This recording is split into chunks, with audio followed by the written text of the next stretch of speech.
Makar Sankrant special आज आपण 3 पोळ्यांच्या recipe करणार आहोत. त्यात पहिली रेसिपी आहे मुगाच्या डाळीची पुरणपोळी. अगदी 2 बोटाने तोडता येईल, तोंडात घातल्यावर विरघळेल इतकी मऊ, लुसलुशीत आणि खमंग अशी ही पुरणपोळी तयार होते. चण्याच्या डाळीची पुरणपोळी जमत नाही, खाल्ल्यावर काही त्रास होतात, ते मुगाच्या डाळीची पुरणपोळी बनवू शकतात. मुगाच्या डाळीची पुरणपोळी आपण करण्यासाठी सर्वप्रथम इथे 2 वाट्या गव्हाचं पीठ घेतलेलं आहे. आपण ही पुरणपोळी करण्यासाठी अजिबात मैद्याचा वापर केलेला नाही. इथे मी छोटा पाव चमचा हळद आणि पाव चमचापेक्षा थोडंसं कमी मीठ घेतलेलं आहे. आपल्याला पीठ आहे ते पहिलं मळून घ्यायचंय. आपण चपातीचं कणिक जसं मळून घेतो तसंच आपल्याला हे मळून घ्यायचंय. झाकून 10 मिनिटं आपल्याला हे असंच ठेवून द्यायचं आहे. ज्या वाटीने मी पीठ घेतलं त्याच वाटीने 1 वाटी मी मुगाची डाळ घेतली आणि त्याच वाटीने 2 वाट्या पाणी घालून 1 तास मी भिजत ठेवली होती. आपल्याला आता ही डाळ शिजवून घ्यायची आहे. मुगाची डाळ पटकन शिजते, त्यामुळे ती कुकरमध्ये न शिजवता आपल्याला पातेल्यामध्येच शिजवून घ्यायची. मसाल्याच्या डब्यामध्ये जो छोटा चमचा असतो त्याच चमच्याने मी पाव चमचा हळद घातलेली आहे. मुगाची डाळ शिजताना वरती जो फेस येतो तो आपल्याला काढून टाकायचा आहे. असा फेस काढून टाकला की डाळीला थोडासा जो उग्रपणा असतो तो निघून जातो आणि मुगाच्या डाळीच्या पुरणपोळ्या खायला खूप छान लागतात. असं समजत सुद्धा नाही की ह्या मुगाच्या डाळीच्या पुरणपोळ्या आहेत. इथे मी हा फेस सगळा काढून घेतला. डाळ आहे ती शिजवून घेतली. इथे डाळ चांगली शिजली की नंतर आपल्याला त्यामधलं जे पाणी आहे ते काढून टाकायचं आहे. डाळीमधलं सगळं पाणी आपल्याला असं नितळून सगळं काढून टाकायचं आहे. जराही त्यामध्ये पाणी शिल्लक राहिलं नाही पाहिजे. नंतर ही डाळ मी कढईमध्ये घालून घेतली आणि ज्या वाटीने डाळ घेतली त्याच वाटीने मी 1 कप गूळ घेतलेला आहे. गूळ डाळीमध्ये चांगला मिक्स करून घ्यायचा. मिक्स करताना सतत असं ढवळत राहायचं. गॅस एकदम कमी ठेवायचा. गूळ पूर्णपणे वितळला की नंतर आपल्याला ह्यामध्ये घालायचं एकदम छोटा चमचा वेलची पावडर आणि ज्या चमच्याने वेलची पावडर घातणार त्याच छोट्या चमच्याने अर्धा चमचा मी दालचिनी पावडर घालून घेणार आहे. दालचिनी पावडर घातल्यामुळे पुरणपोळीला खूप छान अशी चव येते. तुम्हाला नसेल आवडत, नाही घातली, तुम्ही स्किप करू शकता. आणि मी अगदी किंचितसं जायफळ आहे ते किसून घालणार आहे. त्यामुळे पुरणपोळी अगदी खमंग चविष्ट अशी तयार होते. मिक्स करून घेते आणि हा गोळा तुम्ही बघाल तर जसा मी फिरवते तसा अगदी तो सहज फिरतोय. म्हणजे आपलं हे मुगाच्या डाळीचं पुरण आहे ते व्यवस्थित तयार झालं. ही तुम्ही पुरण तयार आपलं झालंय ती ओळखण्याची ही एक ट्रिक आहे. आणि दुसरी म्हणजे तुम्ही हा चमचा असा उभा करून ठेवला, अगदी तो न पडता सहज असा उभा राहत असेल तर समजायचं आपलं पुरण आहे ते परफेक्ट तयार झालेलं आहे. पुरण थोडंसं थंड झालं की नंतर असं पुरण चाळणीमध्ये घालून वाटीने किंवा ग्लासने तुम्ही असं ते घोटून घेऊ शकता. तुमच्याकडे पुरण चाळणी नसेल तर तुम्ही कढईमध्येच किंवा ज्या पातेल्यामध्ये केलेलं आहे त्यामध्येच पेल्याने किंवा वाटीने जरी तुम्ही घोटून घेतलं, मुगाची डाळ जर चांगली शिजली असेल तर त्याचा छान असा गोळा तयार होतो. जरी पुरण चाळणीमधून नाहीच तुम्ही घोटून घेतलं तरी चालेल. 10 मिनिटं झालेली आहेत. पीठ पण तुम्ही बघाल तर अगदी छान फुलून आलंय. मी इथे पुरणपोळ्या करण्यासाठी 2 वाट्या गव्हाचं पीठ घेतलंय. तुम्ही 2 वाट्या मैद्याचं सुद्धा पीठ घेऊ शकता किंवा 1 वाटी मैद्याचं पीठ, 1 वाटी गव्हाचं पीठ सुद्धा घेऊ शकता.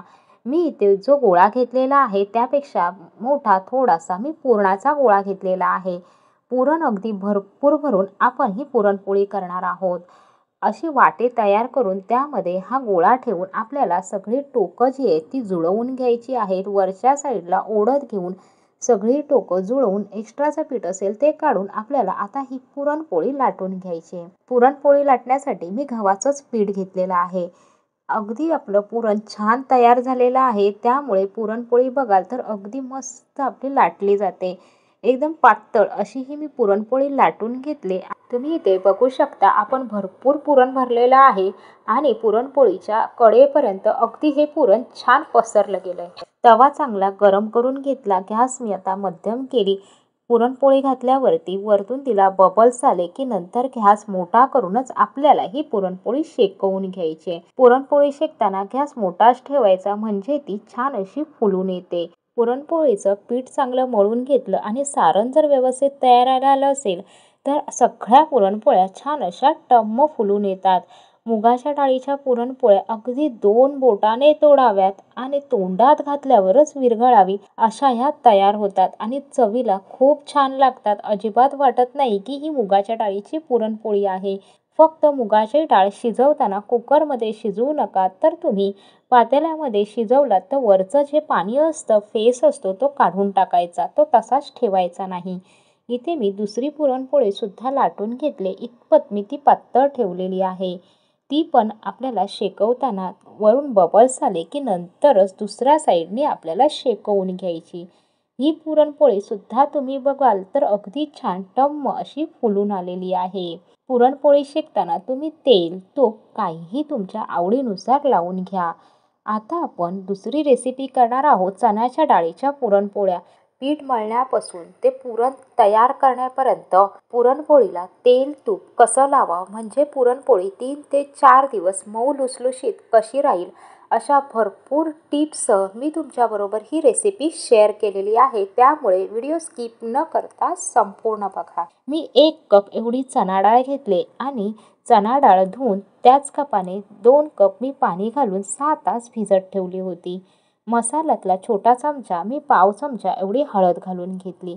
हळद मिक्स करून घेतली. कुकरमध्ये जाळी ठेवून आपल्याला पहिलं खाली पाणी घालून घ्यायचं आहे. चणा डाळीचा डबा कुकरमध्ये ठेवून आपल्याला 5 शिट्ट्या काढून घ्यायच्या. 5 शिट्ट्यामध्ये डाळ अगदी चांगली आपली शिजून येते. डाळ शिजते तोपर्यंत आपण पीठ मळून घेऊया. ज्या कपाने 1 कप डाळ घेतली होती त्याच कपाने मी 1 कप गव्हाचं पीठ आणि 1 कप मैदा घेतलेला आहे. तुम्हाला हवं असल्यास तुम्ही संपूर्ण गव्हाचं पीठही घेऊ शकता किंवा संपूर्ण मैदाही घेऊ शकता. पुरणपोळीला छान रंग यावा, त्या छान दिसाव्यात म्हणून छोटा पाव चमचा हळद घातले, छोटा पाव चमचा मीठ घातलेला आहे आणि 1 चमचा आपल्याला ह्यामध्ये तेल घालून घ्यायचंय. हळद, मीठ, तेल पहिलं पिठामध्ये मिक्स करायचं. नंतर थोडं थोडं पाणी घालून आपल्याला पीठ मळून घ्यायचं आहे. आपण चपातीचं जे पीठ मळतो त्याच्यापेक्षा थोडं हे सैल मळायचं आहे. पुरणपोळीचं पीठ चांगलं मळलं तर पुरणपोळी कितीही पातळ लाटली तरी तुम्हाला अगदी ती सहज लाटता येईल. ज्या छोट्या छोट्या ट्रिक्स असतात त्या जर तुम्ही फॉलो करून पुरणपोळी केलात ना, तुमच्या पुरणपोळ्या जरी पहिल्यांदा करत असाल ना तरी अगदी छानच होतील. पीठ मी मळून घेतलंय, पण इथे तुम्हाला पीठ ओढून दाखवलं तर ते ओढतानाच मध्ये तुटलेलं आहे. म्हणजे आपलं हे पीठ आहे ते व्यवस्थित मळलं गेलेलं नाही. हे पीठ ओळखण्याची ही खूण आहे. म्हणून आपल्याला पुन्हा हे पीठ आहे ते अगदी चांगलं रगडून मळायचं. आता तुम्ही बघाल तर मी तुम्हाला ओढून दाखवते. कितीही ओढलं तरी ते मध्ये तुटत नाही. म्हणजे आपलं पीठ आहे ते अगदी व्यवस्थित मळलं गेलेलं आहे. ही पुरणपोळीचं पीठ ओळखण्याची खूण आहे. पुरणपोळीचं पुरण जरी परफेक्ट तयार झालं तरी सुद्धा हे पीठ पुरणपोळीचं असतं ते सुद्धा व्यवस्थित मळलं जाणं तेवढंच महत्त्वाचं आहे. ताटाला जरासा तेलाचा हात लावून घेतला, वरून सुद्धा थोडंसं तेल पिठाला लावून घेतलं. आपल्याला हे आता झाकून 10 मिनिटं असंच ठेवून द्यायचंय. पीठ 10 मिनिटापेक्षा जास्त ठेवू नका. अजून सैल झालं की पुरणपोळ्या मग व्यवस्थित लाटता येणार नाही. 5 शिट्यामध्येच तुम्ही बघाल तर डाळ आपली अगदी छान शिजली, एकदम मऊसूत अशी झालेली आहे. चाळणीवर घालून आपल्याला डाळीमधलं सगळं पाणी जे आहे ते काढून घ्यायचं आहे. डाळीतलं सगळं पाणी निथळून घेतलं की आपल्याला त्या पाण्याची आहे ती कटाची आमटी करायची आहे. मी इथे पाव किलो गूळ घेतलाय. गूळ बारीक करून घेतलेला आहे. मी 1 कप डाळीला 1 कप एवढाच गूळ घेतलेला आहे. गूळ आपल्याला डाळीमध्ये घालून पुरण तयार करायचंय. गॅस सुरुवातीला मोठाच ठेवलेला आहे. गूळ आहे तो डाळीमध्ये आपल्याला चांगला मिक्स करून घ्यायचा आहे. गूळ मिक्स झाला, वितळत आला की गॅस आपल्याला मध्यम करायची आहे आणि चमच्यानेच असं हे घोटून घ्यायचे. डाळ चांगली शिजलेली आहे त्यामुळे ती चमच्याने अगदी सहज आपल्याला घोटता येते. डाळ शिजताना जर अशी चमच्याने घोटून घेतली की पुरण चांगलं तयार होतं. आपलं पुरण अजून तयार झालेलं नाही. मी इथे गॅस एकदम कमी केलेली आहे. चमचा मी ठेवला तर चमचा खाली पडतोय म्हणजे पुरण आपलं तयार नाही झालंय. आपल्याला आता इथे छोटा 1 चमचा वेलची पावडर घालायची आहे. ज्या चमच्याने वेलची पावडर घातली त्याच चमच्याने अर्धा चमचा दालचिनी पावडर घालायचे आणि अगदी किंचितसं आपल्याला जायफळ आहे ते किसून घालायचं आहे. अगदी किंचितसं घालायचं, जायफळ जास्त नाही घालायचं आहे. आणि ज्या चमच्याने आपण वेलची पावडर घातली त्याच चमच्याने 1 चमचा मी सुंठ पावडर घातलेली आहे. दालचिनी पावडर घातली आणि सुंठ पावडर घातली, त्यामुळे दालचिनी पावडर आणि सुंठ पावडर घातल्याने पुरणपोळीला चव छान येते. आणि चण्याच्या डाळीच्या पुरणपोळ्या आहेत, तुम्ही जरी कितीही खाल्ला तरी काही त्रास होत नाही. इथे आता आपण पुरण शिजलं का ते बघूया. चमचा ठेवलेला आहे, अजिबात तो पडत नाही, म्हणजे आपलं अगदी परफेक्ट पुरण तयार झालेलं आहे. डाळ शिजतानाच घोटून घेतल्यामुळे पुरण चांगलं तयार झालंय. हे पुरण जरी तुम्ही मिक्सरमधून फिरवून घेतलात तरी तुमचं छान पुरण तयार होईल. पुरण यंत्रामधून किंवा पुरण चाळणीमधून पुरण तयार करताना ते थोडंसं गरम असतं की घोटून घेतलं की पुरण आहे ते अगदी 6 ते 7 मिनिटांमध्येच तयार होतं. इथे मी पेला घेतलेला आहे, तुम्ही ग्लाससुद्धा घेऊ शकता. पुरणाचा गोळा करून बघायचा, डाळीचा कण कुठेही दिसला नाही, गोळा अगदी मऊसूत चांगला एकसारखा तयार झाला की समजायचं आपलं पुरण चांगलं तयार झालं. इथे आता 10 मिनिटात पीठ पण बघाल तर छान फुलून आलंय. पुन्हा ते मी असं 5 मिनिटं मळून घेतलं. आता आपल्याला इथे गोळा घ्यायचा आहे. जो आपण पुरणाचा गोळा घेतलाय त्याच्यापेक्षा कमी आपण पिठाचा गोळा घेतलेला आहे. भरपूर पुरण भरून आपण पुरणपोळ्या करणार आहोत. पुरणपोळीचे आपल्याला पहिली अशी वाटी तयार करून घ्यायची. वाटी तयार करताना मी जरासा तेलाचा हात लावलाय. तुम्ही सुकं पीठसुद्धा इथे लावू शकता. सुकं पीठ लावलं तरीसुद्धा आपली वाटी छान तयार होते आणि हे जे पुरण आहे ना ते त्या सुका पिठावरती छान असं सरसरीत असं सगळीकडे पसरलं जातं. जर तुम्ही पहिल्यांदाच करत असाल तर सुकं पीठ लावून केलात तरीसुद्धा वाटीत चालेल. आता मी इथे गव्हाचंच पीठ लावून घेतलेलं आहे आणि मी ही पुरणपोळी आता लाटून घेते. तुम्ही मैदा लावून घेतला तरीसुद्धा चालेल. पुरणपोळी लाटताना कडेने सुद्धा ती लाटून घ्यायची. जे आतमध्ये पुरण आहे ते कडेपर्यंत छान पसरलं जाईल. मी आता ही छान पुरणपोळी गोल अशी लाटून घेतलेली आहे. पीठ चांगलं मळून घेतलंय. आतलं पुरणसुद्धा चांगलं आपलं तयार झालेलं आहे. त्यामुळे तुम्ही बघाल तर मस्त पातळ अशी ही मी पुरणपोळी लाटून घेतली. तवा गरम करून घेतला. गॅस मोठा ठेवूनच आपल्याला ह्या पुरणपोळ्या शेकवून घ्यायच्या आहेत. पुरणपोळी बघाल तर टम्म अशी छान फुलून आलेली आहे. मी इथे तूप लावून घेतले. जर तुम्हाला लगेचच पुरणपोळी गरम गरम खायच्या असतील तर तुम्ही तूप लावून घ्या, किंवा तुम्हाला जर पुरणपोळी लगेच खायची नसेल तर मी तुम्हाला इथे सुचवेल, पुरणपोळीला तेल आणि तूप मिक्स करून लावायचं. तेल आणि तूप जर मिक्स करून तुम्ही लावलात तर पुरणपोळी 2 ते 3 दिवस जरी ठेवला तरी ती तशीच्या तशी मऊ लुसलुशीत राहते. पुरणपोळी काढली की अशा जाळीवरती काढून ठेवायची. तिची जी एक्स्ट्राची वाफ असते ती सगळी निघून जाते. पुरणपोळीला पाणी सुटत नाही. किंवा तुम्ही एखाद्या कपड्यावरती सुद्धा पुरणपोळ्या ठेवल्यात तर त्याची वाफ आहे ती कपडा आहे तर ती पाणी शोषून घेईल आणि तुमच्या पुरणपोळ्या अगदी जशाच्या तशाच राहतील. आता इथे तुम्ही दुसरी पोळी तुम्हाला शेकून दाखवत आहे. पुरणपोळी शेकताना तिच्या कडा चांगल्या दाबून घ्यायच्या, सगळीकडून चांगली ती शेकवून घ्यायची आहे. मी ह्याच पद्धतीमध्ये सगळ्या पुरणपोळ्या करून घेते. इथे माझ्या सगळ्या पुरणपोळ्या करून झाल्यात. मी तुम्हाला एक पुरणपोळी मध्ये कट करून दाखवते. आपण पिठाचा गोळा छोटा घेतला होता आणि पुरण त्याचा गोळा मोठा घेतला होता, त्यामुळे भरपूर पुरण घातलेली आपली इथे पुरणपोळी तयार झाली. आता आपण कटाची आमटी करतोय. मी 1 चमचा जिरं घातलंय. अर्धा इंच आलं किसून घातलेलं आहे. आलं किसून घातलं त्यामुळे कटाच्या आमटीला चव छान येते.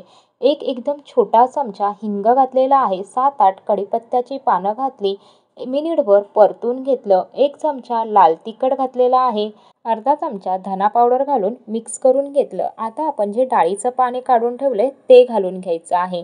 त्यामध्ये आपल्याला 2 चमचे चिंचेचं पाणी घालायचंय. 1 चमचा मीठ घालून 1 चमचा बारीक केलेला गूळ घालून आपल्याला चांगली उकळी काढून घ्यायची आहे. उकळी आल्याच्या नंतर शेवटी आपल्याला ह्यामध्ये गरम मसाला घालून घ्यायचा आहे. गरम मसाला आपल्याला शेवटी घालायचा आहे, म्हणजे त्याचा छान स्वाद आमटीला येतो.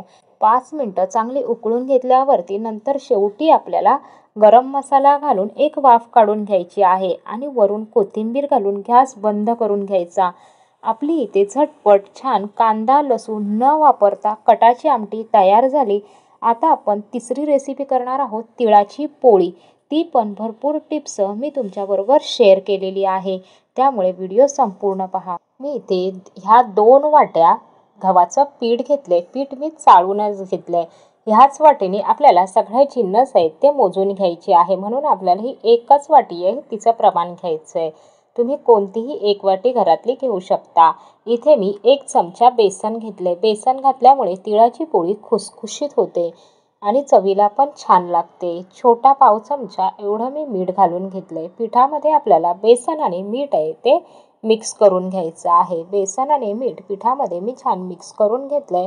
ज्या वाटीने आपण गव्हाचं पीठ घेतलं त्याच वाटीने आपल्याला पाव वाटी एवढं तेल घ्यायचं आहे. तेल आपल्याला चांगलं कडकडीत असं गरम करून घ्यायचं आहे. थंड तेल आपल्याला पिठामध्ये घालायचं नाही.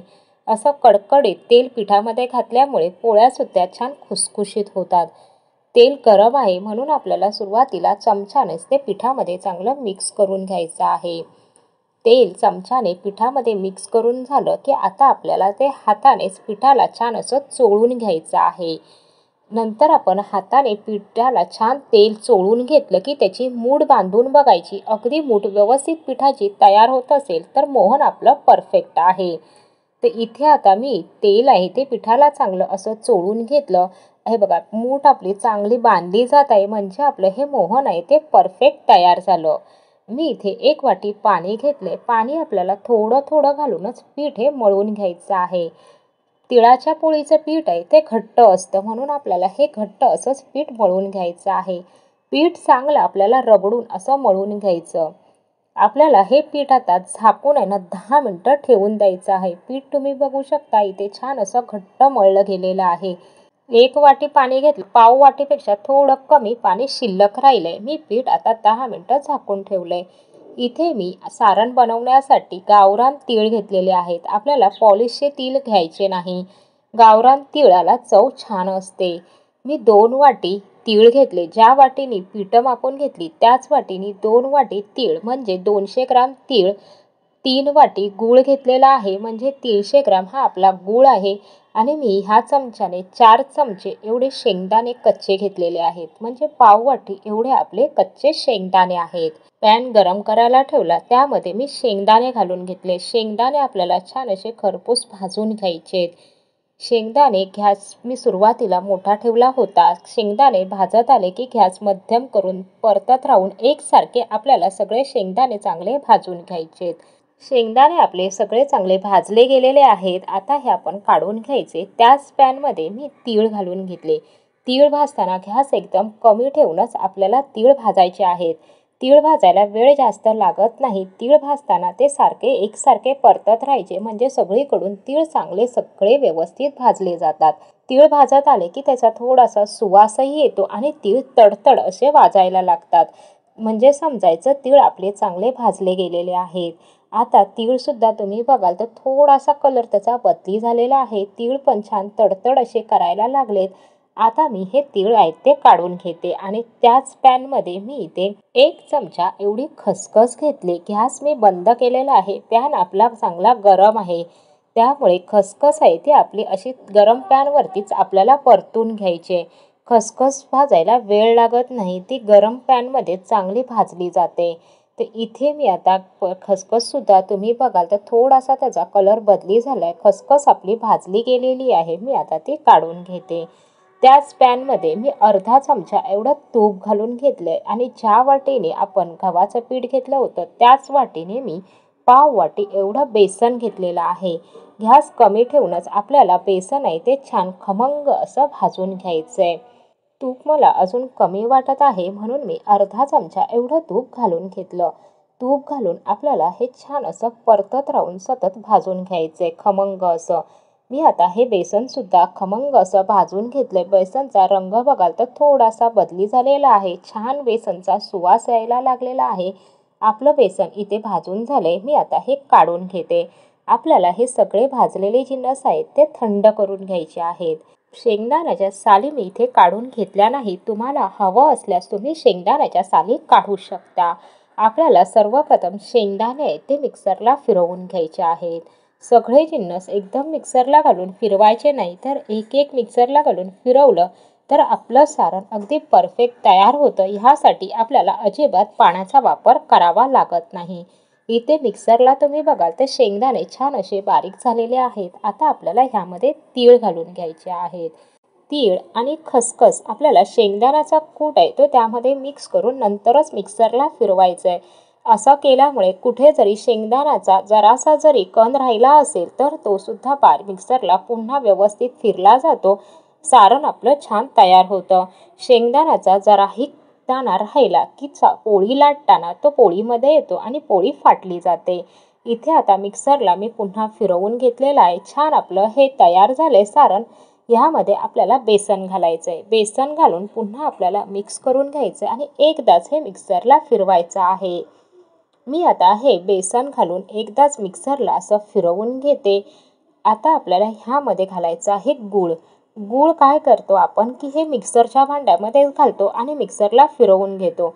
पण ही चूक आपल्याला करायची नाही. हे आपण गूळ घातला की गूळ पहिला येतो त्या सारणामध्ये पहिला व्यवस्थित मिक्स करून घ्यायचं आहे.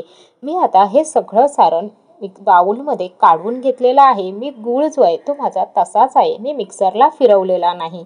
मी तुम्हाला दाखवण्यासाठीच फक्त जो गूळ आहे तो मिक्सरच्या भांड्यामध्ये घालून घेतला होता. आपल्याला गूळ आहे तो पहिला सारणमध्ये व्यवस्थित मिक्स करून घ्यायचा आहे. मी इथे आता हातानेच मिक्स करते म्हणजे गूळ आहे तो आपल्याला छान मिक्स करता येईल. आणि नंतर आपल्याला हे सारण थोडं थोडं करून मिक्सरला फिरवायचं आहे. असं केल्यामुळे सारणला जो शेंगदाण्याचा तिळाचा जो तेलाचा अंश असतो तो बाहेर रिलीज होतो. त्यामुळे आपल्या पोळ्या ज्या आहेत त्या केल्यावरती 8 ते 10 दिवस छान टिकतात. आपण यामध्ये जराही पाण्याचा वापर केलेला नाही. तुम्ही हे सारण असंच सुद्धा ह्याचे लाडू वळून खाऊ शकता किंवा हे सारण तुम्ही असंच बनवून ठेवलं तर महिनाभर फ्रीजच्या बाहेर छान राहतं. फ्रीजमध्ये 2 महिने छान टिकतं. बघा लाडू सुद्धा तुम्ही बघाल तर अगदी सहज वळला जातोय. आपलं सारण जे आहे ते असं मिक्सरला आपण व्यवस्थित फिरवून घेतलेलं होतं म्हणून परफेक्ट असं तयार झालेलं आहे. गूळ सुद्धा सारणामध्ये व्यवस्थित मिक्स झालेला आहे. म्हणून गूळ पहिला मिक्स करून घ्यायचा. नंतर थोडं थोडं सारण जे आहे ते मिक्सरला फिरवून घ्यायचं. तुम्ही तिळाची पोळी करताना ह्या छोट्या छोट्या ट्रिक्स आहेत त्या फॉलो करून जर पोळी केली तर तुम्ही पहिल्यांदा जरी पोळी करत असाल तरी तुमच्या पोळ्या अगदी छान खुसखुशीत अशा तयार होतील. जी कणिक 10 मिनिटं आपण मळून ठेवली होती ती पुन्हा घेताना आपल्याला चांगली अशी रगडून मळून घ्यायची. रगडून मळून घेताना मी तेलाचा वापर अजिबात केलेला नाही. आपलं मोहन जे आहे ते परफेक्ट आहे त्यामुळे आपल्याला पुन्हा तेल घालावं लागलं नाही. इथे आपली कणिक व्यवस्थित मळली का ती कशी बघणार तर असा गोळा घेऊन त्याची गोल गोल थोडीशी बारीक करून घ्यायची. कडा फाटल्या नाही त्याला चिरा गेला नाही की समजायचं आपली कणिक छान मळली गेलेली आहे. इथे आता आपण पोळ्या करायला घेऊया. त्यासाठी मी असा छोटासा गोळा घेतलेला आहे. जशी मोदकाची पारी करतो तशीच पारी आपल्याला करून घ्यायची आहे. ह्यामध्ये छान भरपूर असं आपल्याला सारण भरून घ्यायचं आहे. ही पद्धत तुम्हाला नसेल जमत तर मी ह्यापेक्षा दुसरी पद्धत सोपी ती पण तुम्हाला पुढे दाखवणार आहे. तर इथे मी आता 2 चमचे एवढं सारण आहे ते घालून घेते. सारण आपल्याला जास्तीचंच घालून घ्यायचं आहे. पण सारण जे आहे ते खाली दाबून दाबून आपल्याला नंतर जसं लागेल तसं घालून घ्यायचं आहे. आता ह्या कडा ज्या आहेत त्या सगळ्या अशा जुळवून घ्यायच्या आहेत आणि सारण आतमध्ये दाबून घ्यायचं आहे. आता मी अजून अर्धा चमचा एवढं सारण जे आहे ते ह्यामध्ये घालून घेतलं. म्हणजे 2.5 छोटा चमचे तुम्ही बघाल तर हे सारण ह्यामध्ये छान मी भरून घेतलेलं आहे. असं सारण भरपूर असं भरून घेतलं की पोळी खाताना सुद्धा छान लागते. आता हे सारण कडेपर्यंत पूर्ण सगळीकडे पसरलं जावं ह्यासाठी सगळीकडे हलक्या हाताने असं आपल्याला दाबून सारण पोळीच्या कडेपर्यंत आपल्याला पसरवून घ्यायचं आहे. म्हणजे सारण आहे ते छान कडेपर्यंत पसरलं जातं आणि पोळी आपल्याला छान अशी व्यवस्थित एकसारखी लाटता येते. पोळी लाटण्यासाठी मी सुखच गव्हाचं पीठ घेतले. त्यामध्ये आपल्याला हा असा गोळा आहे तो घोळवून घ्यायचा आहे आणि आपल्याला आता ही पोळी लाटून घ्यायची आहे. पोळी लाटताना मध्ये जर सुखं पीठ लावावं असं वाटलं तर तुम्ही पुन्हा सुखं पीठ लावून ही पोळी लाटू शकता. तिळाची पोळी लाटताना ती पातळच लाटून घ्या म्हणजे छान खुसखुशीत अशी तयार होईल. आता आपली ही पोळी छान अशी मी सगळीकडून व्यवस्थित लाटून घेतलेली आहे. हातानेच पहिलं गोळा छान तो दाबून दाबून सगळीकडे सारण पसरवून घेतल्यामुळे पोळी लाटल्यावरती अगदी कडेपर्यंत सारण सगळीकडे असं पसरलं गेलेलं आहे. आपल्याला सहज अगदी छान व्यवस्थित पातळ अशी पोळी लाटता आलेली आहे. पोळी मी इतपत अशी पातळ ठेवलेली आहे. तवा मी गरम करायला ठेवलाय. आता आपण ही पोळी भाजून घेऊया. पोळीला वरच्या साईडने असे बबल्स यायला लागले की आपल्याला पोळी आहे ती उलटून घ्यायची आहे. ह्या पोळ्या भाजताना मी अजिबात तेल तुपाचा वापर केलेला नाही. तिळाच्या पोळ्या अशाच भाजून ठेवतात. थंड झाल्यावर खाताना वरून तूप लावून त्या खातात. तुम्हाला जर तेल किंवा तूप लावून जर भाजायच्या असतील तर तुम्ही भाजू शकता. पण खरं ही पद्धत जी आहे ती अशाच ह्या पोळ्या भाजतात आणि खाताना तूप लावून त्या खाल्ल्या जातात. इथे आता कडा दाबून मी दोन्ही साईडनी छान अशी ही पोळी भाजून घेतलेली आहे.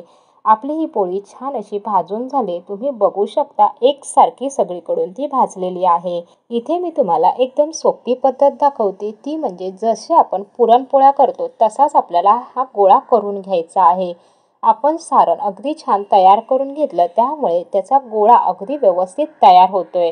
हा गोळा आपल्याला ह्या पारीमध्ये ठेवायचा आहे आणि असं मोदकासारखं आपल्याला त्याच्या अशा घड्या घालून गोळा बंद करून घ्यायचा आहे. म्हणजे त्याचं तोंड बंद करून घ्यायचं. एक्स्ट्राचं पीठ आहे ते काढून घ्यायचं आहे. ही पद्धत मला एकदम सोपी वाटते. आता हे एक्स्ट्राचं पीठ काढून घेतलं की नंतर आपल्याला जो हा गोळा आहे तो हाताने असा दाबून सगळीकडे हे सारण जे आहे ते असं हलके हाताने दाबत पसरवून घ्यायचं. म्हणजे आपल्याला ह्याची छान अशी पोळी लाटता येते. सारण कडेपर्यंत व्यवस्थित असं पसरलं जातं. तुम्हाला जर सारण असं चमच्याने भरून करता येत नसेल तर ह्या पद्धतीमध्ये सुद्धा तुम्ही अशा पोळ्या करू शकता. तर इथे आता मी ही पोळी सुद्धा लाटून घेते. इथे आता मी दुसरी पोळी सुद्धा लाटून घेतली. अगदी छान तुम्ही सारण बघाल तर कडेपर्यंत पसरलं गेलेलं आहे. पातळ अशी पोळी आपली व्यवस्थित ही सुद्धा लाटून झालेली आहे. माझ्या इथे सगळ्या पोळ्या मी आता करून घेतल्या आहेत. मी तुम्हाला एक पोळी तोडून दाखवते. पोळी तोडतानाच तुम्हाला समजत असेल की तिचा सहज असा तुकडा पडला जातोय. पोळीचा सहज तुकडा पडला की समजायचं पोळ्या व्यवस्थित झालेल्या आहेत. त्या अजिबात कडक झालेल्या नाहीत, चिवट झालेल्या नाहीत. तिळाच्या पोळीचा थंड झाल्यावरती अगदी सहज असा तुकडा पडला गेला पाहिजे. तुम्ही इथे बघू शकता. आपल्या इथे तिळगुळाच्या पोळ्या तयार झालेल्या आहेत. मुगाच्या डाळीची पुरणपोळी, चण्याच्या डाळीची पुरणपोळी, तिळाची पोळी सोप्या पद्धतीमध्ये भरपूर टिप्स मी तुमच्याबरोबर शेअर केलेली आहे. नक्की तुम्ही करून बघा आणि तुमचे अनुभव देशी तडका मराठी या चॅनलवरती कमेंट करून सांगायला विसरू नका. भेटूया लवकरच नवीन रेसिपीसोबत नवीन व्हिडिओमध्ये. धन्यवाद.